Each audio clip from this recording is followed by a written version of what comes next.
교육부 차관님, 네, 올해 한 해 이슈가 되었던 자사고 문제, 저희 국회의원 151명의 동의를 얻어서 부동의 요구서를 보낸 거 아시죠? 네 알고 있습니다. 상상고가 2003년 그 김대중 정부 때 시작해서 가장 지금 교사, 학부형, 학생이 만족도가 최고 만점인 학교인 것도 아시죠? 예, 만족도가 높습니다. 그런데도 불구하고 김승환 교육감의 그 독선으로 그 평가 기준을 80점, 70점을 10개 교육청은 70점인데 80점으로 올려놓고 또 법적으로 자율적인 사회적 통합 전형을 강제로 또 해서 그거를 우리 국회의원들이 동의를 받아보니까 151명이 아니라 거의 200명 가깝게 다 동의를 해 주셨어요. 실질적으로 서명은 그렇게 했지만. 그런데 어떻게 교육부에서 10개 교육청이 70점으로 해놓고 전라북도 교육감만 80점으로 해놓은 게 어떻게 재량권으로 그냥 인정해 주셨습니까? 그 답변해 주십시오.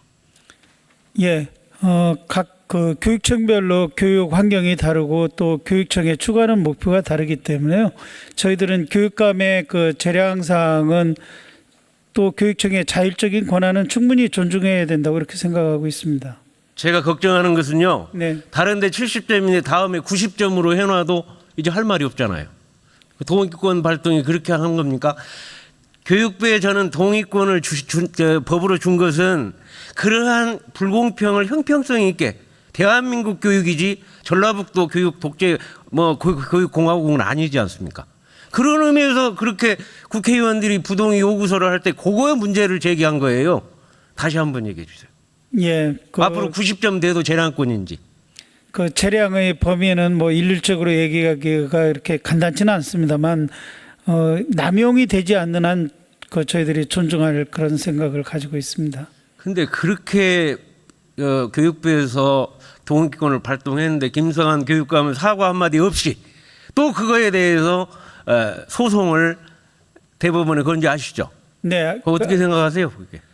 그 교육감의 행태에 대해서. 예, 교육청의 권한 중에 하나라고 보고 있고 저희들은 성실하게 소송에 대응하도록 그렇게 하고 세상에 있습니다. 176건의 소송을 걸어서 돈 6억 7억이 세금이 나갔어요. 보니까 도대체 교육감이 교육을 위해서 해야지 소송 전문가가 됐어요. 보니까 그거 좀 제대로 교육부에서 관리해 주시 바라고. 제가 여쭤보고 또 싶은 것은 지금 10개 학교는 동의해 주셔버렸단 말이에요. 네. 그런데 이제 가처분 신청이 다 받아들여져서 3년, 4년 동안 대법원까지 올라갈 때 소송전이 벌어져요. 아니, 거의 95% 이상의 일반고 제대로 하면 됐지. 왜 자사고를 건드려가지고 계속 이렇게 폐지시키고 또 가처분 신청하고 또 그렇게 3년 대법원까지 가고 이런 악순환을 왜 계속 해야 되느냐. 제가 걱정하는 건 뭐냐면 10개 취소를 시켰는데 10개가 다 가처분 신청이 된 거예요. 답변해 보세요. 예, 지금은 그 가처분 신청에 대한 그 결과일 뿐이고 본안 소송은 저희들은 다르게 나올 것으로 그렇게 기대하고 있습니다. 그리고 자사고 문제는 원래 지지난 정부에 생겼습니다만 설립을 했습니다만 원래부터 5년 주기로 평가를 해가지고 설립 목적의 달성 여부를 그렇게 평가해서 그 지속 여부를 결정하도록 그렇게 설계가 돼 있었다는 말씀을 드리겠습니다. 아니 여기 전부 다 옛날에 창의적 교육, 자율적 교육 그런 수월성 교육 받아서 다 이렇게 고시패스하고 됐다고 저는 봅니다. 그런데 그 학교를 김대중 정부 때 쭉 이렇게 20년 가깝게 이렇게 해왔어요. 해왔는데 왜 이렇게 계속 악순환을 만드냐 이거죠, 정부가.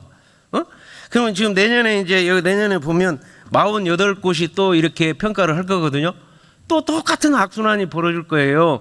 그래서 교육부에서 근본적으로 일반고에 대한 수월성, 일반고에 대한 교육 수준 높이는 데 집중하고 여기 자기 사립학교에서 사립학교 돈 다 내가지고 하는데 거기에 대한 제대로 기준을 다시 정해서 이러한 것이 좀 최소화될 수 있도록 해 주실 요망합니다.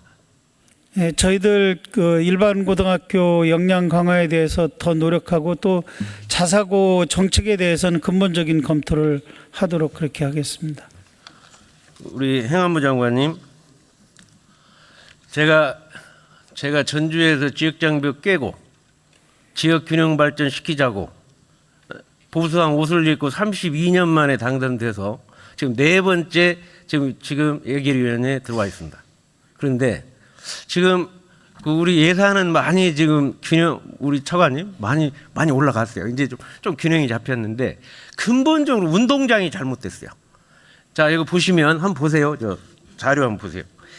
이 33년 전에 광역시 한번 만들 때 그 전주가 옛날 100년 전에 3대 도시였는데 광역시가 안 되는 바람에 저렇게 참 전라북도 18조, 충청북도 15조 예산이 나머지 다 2배, 3배입니다. 이게 33년간에 이게 엄청난 변화가 일어나 버린 거야. 그 다음 장 보세요. 그 다음 장 보시면은 이 호남 제1문이 전주인데 옛날에는 광주가 현이었습니다. 그 다음에 가명이 전주였고. 그런데 광역시 승격 이전에는 2배 차이였는데 지금 전주 광주가 4배 차이의 예산이 되어 있습니다. 자, 그 다음 장 보세요.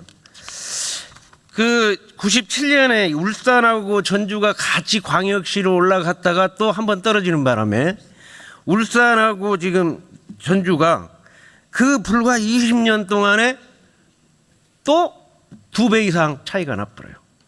그래서 행엄 장관님 이번 특례시 만든다고 하는데 100만 이상 또 4개를 이렇게 정부에서 올렸는데 그것보다 더 중요한 게 아까 얘기한 충청북도, 전라북도가 행정도시로서 균형 발전시키는데 절대 필요한데 도시의 인구만 올라왔다고 100만 명만 해서야 되겠느냐. 그래서 그거와 포함해서 충청북도 청주하고 전주하고를 특례시를 포함해서 해야 되는 게 굉장히 타당하다고 생각하는데 거기에 대해서 행안부 장관님 의견을 주십시오. 예, 그 의원님 말씀하신 부분을 제가 전주 방문했을 때도 다 들었고요. 네. 또 시장님이나 여러분들한테 다 들었습니다. 그런 광역시가 안 됐기 때문에 너무 많은 차이가 났다. 그런데 이번에 이제 지방자치법 개정안에는 인구 기준으로 해서 100만으로 해서 했던 게 행안부 공식 입장이었고 그래서 개정안에는 그렇게 반영이 됐습니다마는 지금 국회에는 여러 의원님들로부터 많은 법안이 나와 있습니다. 그래서 국회에서 그런 부분을 잘 논의해 주셨으면 저희가 거기에 따라서 입장을 정리할 수 있을 것 같습니다. 아니, 제가 이 법을 만들 때 행안부의 정부의 동의를 많이 받기로 되어 있기 때문에 그러한 의견을 듣기만 하지 마시고 타당하다고 하면 그거에 대해서 충분히 함께 동의를 하는 마음을 그러한 이제 시그널을 예를 들어서 행안부에 주신다든지 해가지고라도 이번에 꼭 들어가야지. 첫 번에 탈락돼서 2배 차이 나고 또 10년 후에 또 2배 차이. 이번 특례시에서도 빠지면 전라북도의 도청 소재지인 전주가 더 또 밀릴 것 같아요. 이 운동장을 잘 만들어야 되거든요. 근데 이번 운동장 만들 때 꼭 행안부 장관께서 균형 발전 차원에서 더 깊이 생각하시고 국회에서도 노력하겠습니다. 노력해서 정말로 대한민국의 미래를 내다봤을 때 제대로 체계 잡힌 그러한 균형 발전 도시를 만들어야 되지 않겠습니까? 그걸 위해서는 꼭 인구만이 아니라 지역도 함께 보면서 어우러내는 그러한 일을 해야 되겠다. 그렇게 생각하는데 다시 한번 장관님 말씀 주십시오. 그래서 지금 저희가 이제 기존에 개정안 나온 거 외에 어느 정도까지 했으면 좋겠다 이런 말씀을 드리기는 어렵고요. 현실적으로. 왜냐하면 50만 이상 도시가 한 11개가 또 그런 희망을 하고 있고 또 청주, 전주 다 그런 요청 사항이 있기 때문에 저희가 그 지금 법안과 다른 부분에 대해서 이렇다 저렇다 찬성한다 말씀드리긴 상당히 현실적으로 어렵습니다. 그래서 국회 그 논의 과정을 보고 저희가 어쨌든 그 그거에 대한 도표를 보시면서 참 공감은 되시죠? 저런 부분도 충분히 다 들었습니다. 다시 한번 얘기하면 제가 전주에 내려가서 2010년에 도지사 출마해가지고 8년간을 그 지역장벽 깬다고 거기 내가 한 번 만나다 보니까 가슴이 응어리가 져 있어요. 옛날에 최고의 전라 가명 전주인데 전주가 이리 밀리고 저리 밀려가지고 지금 현재 그래갖고 지금 70만 명이 쌓인 서명을 했어요. 그리고 문재인 대통령이 전주 문화 특별시를 만들겠다고 공약을 했습니다. 그러면 특별시 대신으로라도 이번에 특례시를 포함해서 주는 것이 굉장히 의미가 있다. 또 대통령의 공약사항에도 접근하는 방법. 두루뭉실해가지고 제가 나온 의미가 없어요. 좀 두루뭉실하는 거를 조금 예, 그래서 그거 이제 명확하게 특정해서 말씀드리기가 진짜 어렵다는 걸 드리고 저희가 충분히 고려하고 있습니다. 그러나 이제 이게 지금은 행정 명칭만 부여하는 건데 약간의 그 재정 특례 이런 게 되면은 또 다른 도시하고도 관계가 예민해지거든요. 그래서 그런 부분을 충분히 감안해서 이렇게 우리가 국회에서도 논의하고 저희 정부하고도 같이 협의를 할 필요가 있다고 생각합니다. 예, 수고하셨습니다. 다음은 존경하는 이철희 위원님 질의해 주시기 바랍니다.